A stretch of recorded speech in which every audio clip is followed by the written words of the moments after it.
চলে গেল হোস্টেল।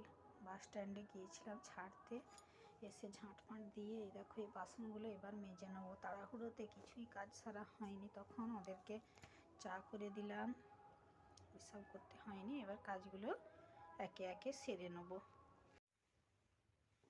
বাসন ধোয়ার পর স্নান সেরে ফুল তুলে নিয়ে চলে এলাম ঠাকুর ঘরে, পুজোটা করে নিচ্ছি। পুজো সেরে বসে গেলাম চা নিয়ে।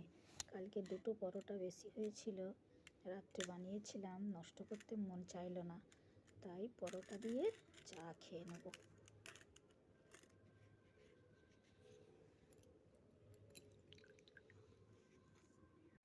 চা খেয়ে চলে যাচ্ছি ভিজে জামা কাপড়গুলো মিলতে।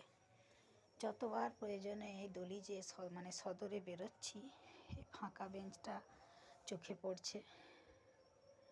এমনিতেই মনটা ভালো নয়, আজ মেয়ে চলে গেল হোস্টেলে, এই বেঞ্চটা আজ ফাঁকা। প্রত্যেক দিন সোনা সকালে উঠে এই বেঞ্চটায় বসতো, এখানেই তার মুড়ি খাওয়ার পরে আবার এখানে বসতো। স্নান টান সেরে ভাত খেয়ে আবার এখানে একটু হালকা রোদ লাগতো বলে এখানে প্রায় 4:30 পর্যন্ত এখানেই বসে থাকতো। মনটা এত ভারাক্রান্ত, এত খারাপ হয়ে যাচ্ছে। দেখো আজ বেঞ্চটা ফাঁকা। প্রত্যেকবারে একটু কম দিন থাকে, এবারে একটু বেশি দিন রয়ে গেছিলো, তাই মনটা বেশি খারাপ হচ্ছে।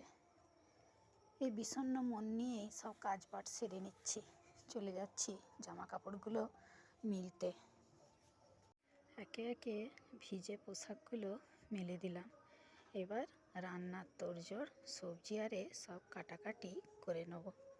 চলে এলাম জমিতে, বেগুন তুলে নিয়ে যাব, পোড়া করব। আর এই যে জায়গাটা, এখানটাও মাঝে মাঝে আমি আর মেয়ে আসতাম রোদে বসার জন্য।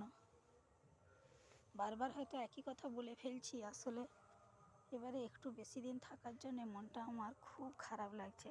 মানে কী যে হচ্ছে ভেতরটা, বলে বোঝাতে পারবো না। যাই হোক, চলে যাই বেগুন জমির ভেতরে। তুলে নিলাম 3টে বেগুন।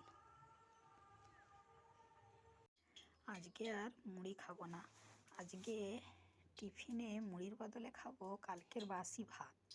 একটু ছিল ভাত, নষ্ট করব না, খেয়ে নেবো। আর এই শীতে এই বাসি ভাতটা খেতে আমার খুব ভালো লাগে। আর নিয়ে নিয়েছি পেঁয়াজ দিয়ে আলু মাখা, একটু চানাচুর দিয়ে দিয়েছি, আর ভেজে নিয়ে নেবো গরম গরম বেগুন ভাজা। বসিয়ে দিয়েছি কড়াই, ভেজে নিচ্ছি বেগুন। গরম গরম বেগুন ভাজা।